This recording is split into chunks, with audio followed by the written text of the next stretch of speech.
Welcome to Murder with the Missus. I'm Darren. And I'm Amy. And today we're going to tell you about Sherri Rasmussen. Today we're going to be talking about Wonder Woman, but not Diana. Sherri. Sherri was an all-around awesome person. She was beautiful. She was like 6 foot tall, and she was very intelligent.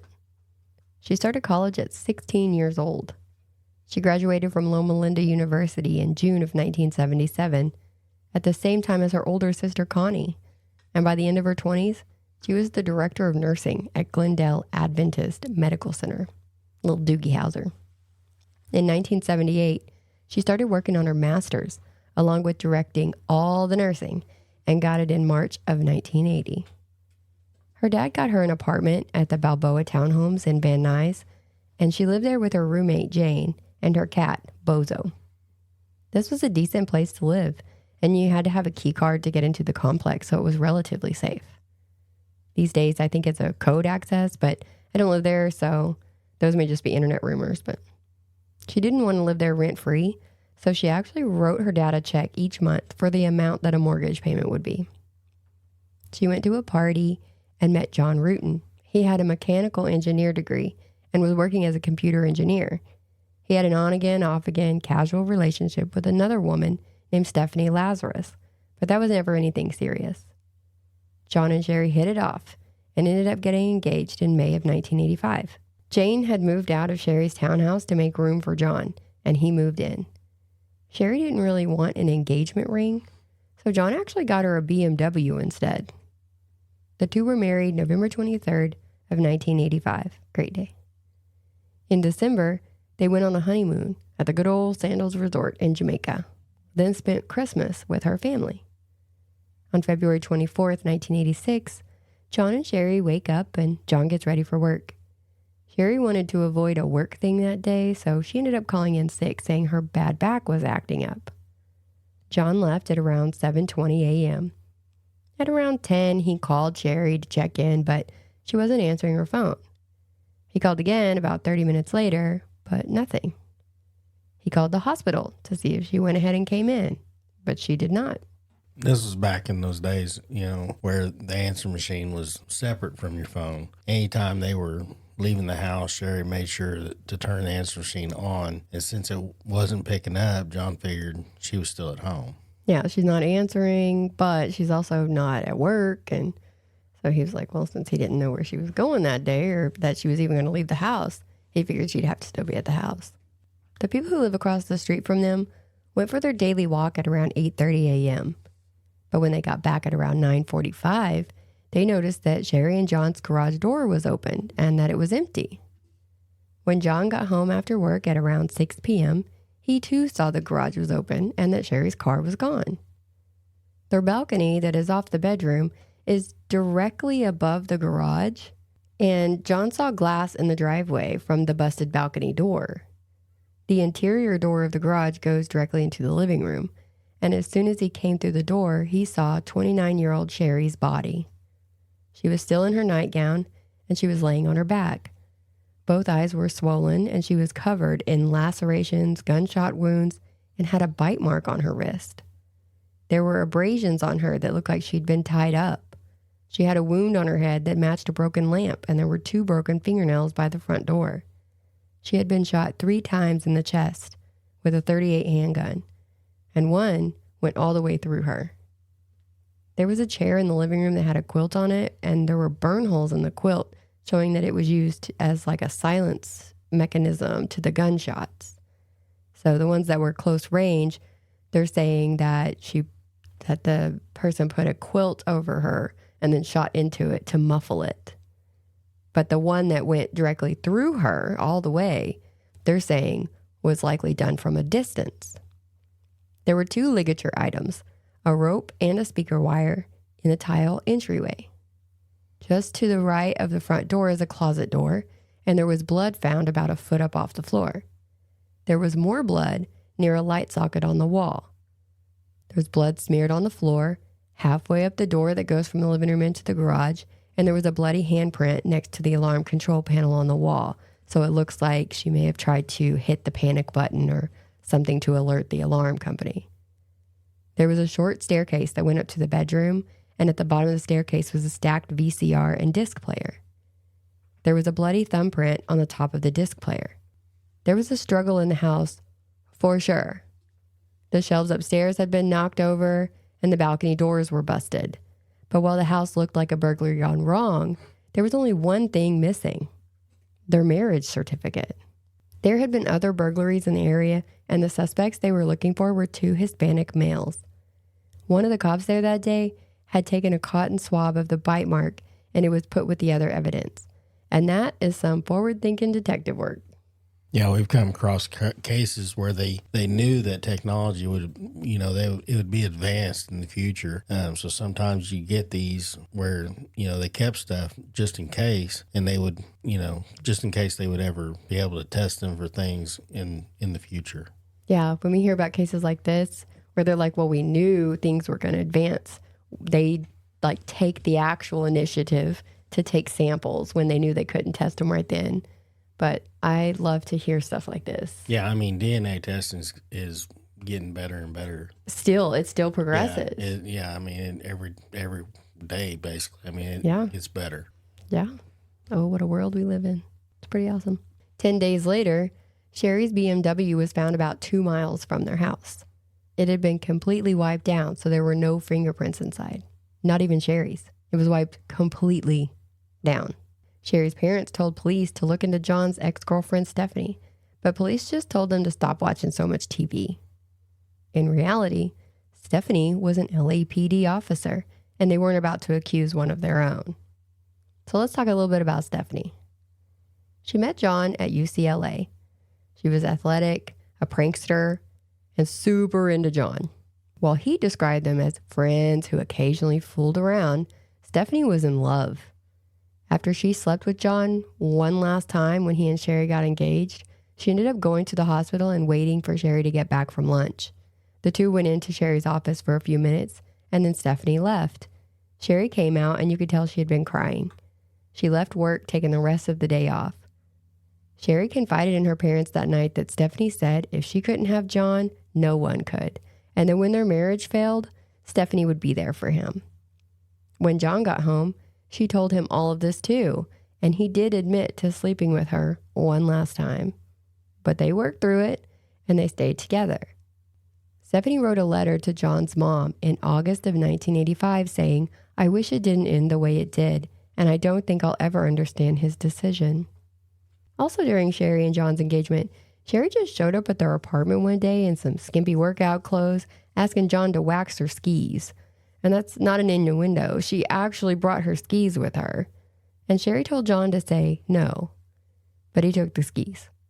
Sherri told him not to wax them, but he waxed them. And when Stephanie came back and picked him up a few days later, she waited till after John left to actually come into the apartment. But this time, she was wearing full uniform, gun and all. Sounds like intimidation. And I bet you're wondering how she got into the complex, since you have to have a key card to get past security. But that's what I was wondering too. Well, it turns out a police badge is the ultimate key card. Yeah, you flash that badge, you get in anywhere. And that's what she did. Yeah. They said that actually she would just show up in their apartment. Like Sherri would go to come downstairs, and there's Stephanie standing in the living room. And she's like, "Get out of my house." It was just weird. Sherri even told her dad once that she thought Stephanie was stalking her on the street. And I don't know if you've ever seen any pictures of Stephanie. We'll post some on our story here, but there's a lot of them showing her crazy eyes, like those wide-eyed, smile for the people and hide your crazy kind of look. John? Oh, she wasn't hiding her crazy. Every time when she looked at a damn picture, she was wide-eyed. I mean, she looked straight up nuts. Yeah, if you only saw the top half of her face, you would think she was scared to death.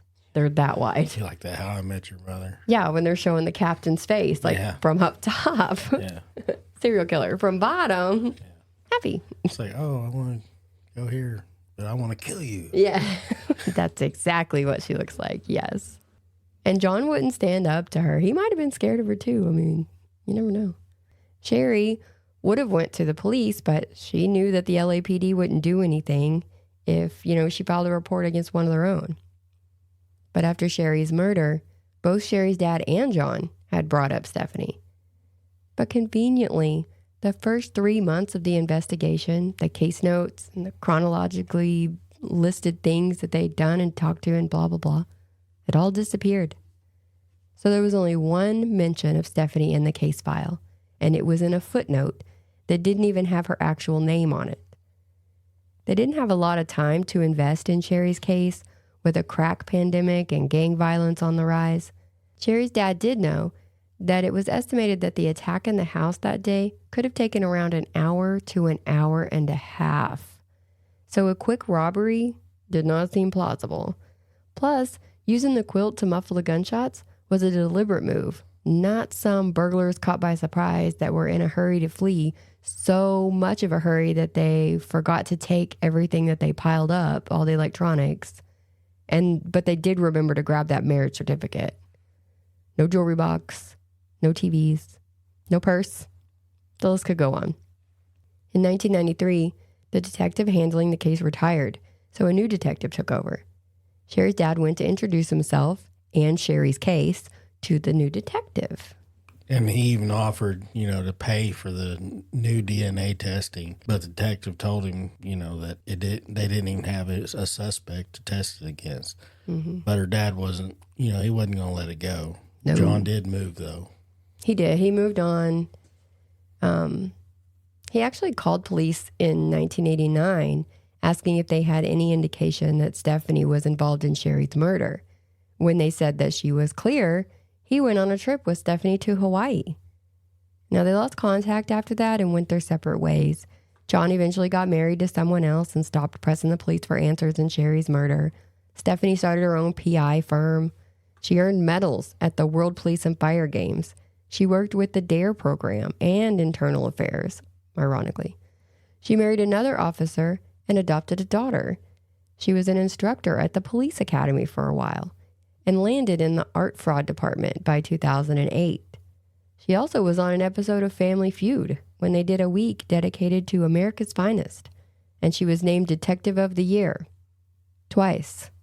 The LAPD was given a $50 million grant for DNA testing, and in 2001, the LAPD Homicide Cold Case Unit was established. Sherri's case was a cold case that was submitted for the program, and in 2004, they finally started testing. The blood all came back as Sherri's. They wanted to test that saliva from the bite mark on Sherri's wrist, and it took the coroner's office 6 hours to find it in the very, very back of the freezer. Some speculate that maybe back in the day, someone had lost some evidence and forgot to lose the saliva in the freezer. But that's pure speculation. My speculation. The saliva was tested, and in 2005, it came in as female saliva, so not to Hispanic male burglars. One of the criminalists, Francis, looked through the case files and saw mentions of a third-party female that had harassed Sherri at her hospital and her house. She asked the detective if the woman was investigated, and he said, "Oh, the LAPD officer? No, she's not involved in this." The only mention in the file was a small note that she was an ex-girlfriend. There was no mention that she was a cop. But nothing came of this either. We're going to talk more about Francis later, but the case dropped back into the cold case files. Until February 2009, when 2 new detectives started looking at it again. These guys, let me tell you, we have these cases, and a lot of our cases have shitty police work. But these 2, I like these 2. They're really good. Reviewing the cold case, they see the red flags come flooding back in.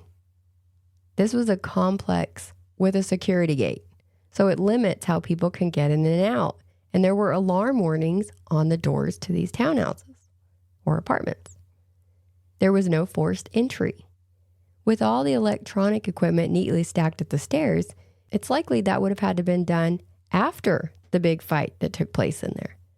The struggle started upstairs and continued downstairs, so the stack would have been knocked over in that struggle if it was done before it started. But a burglar would likely have ran after the shooting, just in case someone heard and called the cops.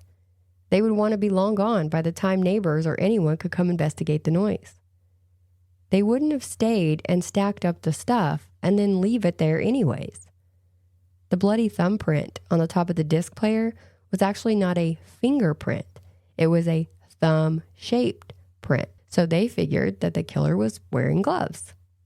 Plus, remember, all the blood was Sherri's, meaning that that print would have to be left after Sherri was attacked.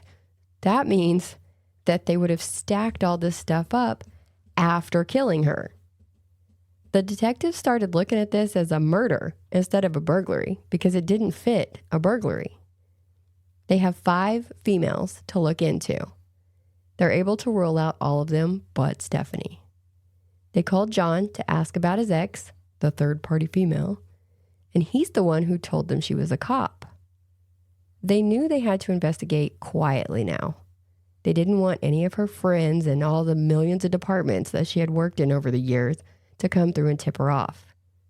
They only referred to her as number 5, and they only worked on the case after hours or behind closed doors. They found out that 13 days after the murder, Stephanie reported to the Santa Monica Police Department that she had some things stolen from her, including a bag. Inside this bag was a bunch of shit and her .38 backup weapon. Note that she reported this to Santa Monica PD, not her own LAPD. But where she said it was stolen from was near a popular pier. So, they think that she likely threw her gun into the ocean. Right, because they never found the gun. Even now, they've never found the gun. So logically, they think she threw it in the ocean and then was like, oh, I was here. It's highly populated. Someone stole my stuff. Whatever. They figured that for a cop, it would be easier to commit a crime like this on your day off, so you don't get called to a crime scene or anything like that when you're in the middle of it. And Stephanie had been off that day. Cops would know not to use their issued service weapon because then you couldn't throw it in the ocean, because you would also have to explain where your gun went. Plus, there are penalties for losing your service weapon or allowing it to be stolen. So Stephanie used her backup. And a cop who sees crime scenes on a regular basis would have more knowledge on how to stage a scene to look like something that it wasn't. They talked to Sherri's dad, who had a lot to say that wasn't in the case files. So with all the information now, they started following Stephanie. She went to Costco one day and had some pizza and a pop, as you do. They watched her throw away her cup and leave, so they went out and got the cup and got their DNA match to the bite mark on Sherri's wrist. They talked it over with the chief and the district attorney's office, and they all decided that they needed to make her arrest quietly, not in front of everyone at the station. She was held in high regard by most, and some said that when she was angry, instead of calling her by her last name, Lazarus, they'd call her Spazarus. So she had good people there on her side, and she had some people that weren't really that fond of her, but they didn't want either way to do it in front of everybody. But they also needed her away from her home so that they could execute a search warrant there while she was being arrested. Yeah, and they also needed her unarmed. Yeah, that was a big thing too. They didn't want her to have a weapon at her disposal when they confronted her. So they had some holding cells down in the basement at the department's headquarters, and to get in there, you had to turn your gun over. They decided to tell Stephanie that they had a suspect in custody and needed her expertise regarding some art theft. This is something that they have on video, and you can watch it online. Once they're all in the room, they start asking her some questions about Sherri's case. She tried to be evasive or play it off as not really even knowing Sherri's name. I think her name is Cheryl or Shelly. She said her and John dated a little in college, nothing serious. They tiptoe around the real issue because they don't want her to lawyer up too fast. They asked her if she would submit a DNA sample, and she said maybe. Finally, she realized this was going not in her favor, so she gets up to leave. But there's cops outside the door waiting to arrest her. She's brought right back into the room. They read her rights, and she decides that the right to remain silent sounded pretty damn good right about then. Bail is set at $10 million cash bond, and she pled not guilty. In court, the theory became that she came in and shot Sherri in the bedroom. This would be the bullet that was from a distance and went completely through her, shattering the glass on the balcony doors. Then they fought throughout the house until they ended up in the living room, where Stephanie either had knocked her out or had tied her up and was able to shoot her at close range, through the quilt, 2 more times. Then tried to make it look like a robbery gone bad before taking Sherri's car and ditching it. After 24 hours of deliberation, the jury found her guilty on May 8th of 2012 for first-degree murder. She was sentenced to 27 years to life in prison. But she was allowed to retire from the LAPD, not get fired, and she was credited 1,000 days of time served, which is almost 3 years knocked off her sentence. She did have a parole hearing in November of 2023 and was recommended for parole. They are still reviewing to see if that will be granted or denied. Now, remember the criminalist I was talking about earlier, Frances? That's her last name, by the way, not her first. She actually raised some questions when she first saw the third-party female note in the file and was told that it was actually a cop. She ended up filing a whistleblower suit after Stephanie's sentencing and stuff, because she said that after she tried to get multiple people to look into Stephanie, she faced a lot of backlash. Not just in Stephanie's case, but other cases where evidence was lost. There were also cases where they just didn't allow the DNA testing on evidence because they wanted to pin the crime on someone else and didn't want the evidence to point in other directions. Then that evidence would disappear, so it could never be tested.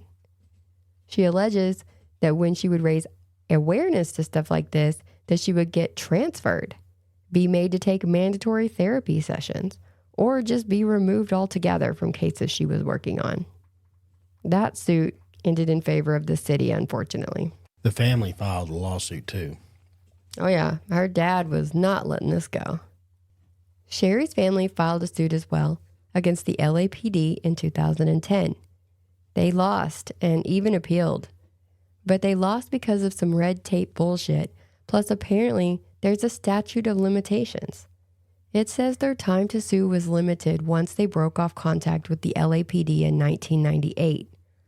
The last year they could have filed the suit was in 2000. They even tried taking it to the Supreme Court in 2013, but the court declined to hear the case. They didn't even find Stephanie guilty until 2012 because the LAPD spent most of the years covering up for her. And that's not the family's fault. And I think this is yet another failure of the judicial system that we have. Because they literally slow played this and tried to cover for this woman for so long that all of a sudden the family can't do anything about it or sue them because of statute of limitations. Yeah. Yeah, and then you say she ended up getting paroled. She hasn't gotten parole yet. She was recommended for parole. Oh, so you okay. go up in front of them and they're like, do we even want to let her get parole or just deny it? And they granted her the ability. Oh, granted. Okay. Yeah, to have a hearing and see if she can. And they haven't done it yet. I thought you said that they actually talked it over and was like, yeah, we'll go ahead and... No, they haven't done that yet. No. I don't think she needs it. No. Absolutely not. Because an hour and a half, her and Sherri fought in this apartment. Where did they find Sherri's car? It was 2 miles down the road, just parked off somewhere. At a pier? No. No, not at the pier. That is weird, though. That is timing. 13 days later is when they found her car, and then 2 weeks, that's 14 days later, they found her car. Ooh. Yeah. Let me go back and look that up. Now I'm going to be looking at maps to see where they found that car and see if it's by the pier. Yeah, I think that this right here went about as how it should have. Right. They finally got her. That's always a plus. All right. Well, that's it for this one. Catch us on the next one. Bye.